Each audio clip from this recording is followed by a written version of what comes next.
Good afternoon প্রিয় বন্ধু বান্ধবীরা।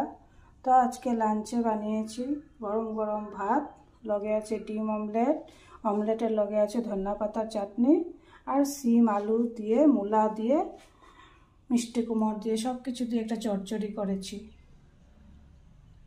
আজকে একদম সিম্পল খাওয়া, লগে স্যালাড আছে। চলো এই দিয়ে আজকে খাওয়া দাওয়াটা করে নেওয়া যাক। ভিডিওটা ভালো লাগলে লাইক করে দিও, সাবস্ক্রাইব করে দিও।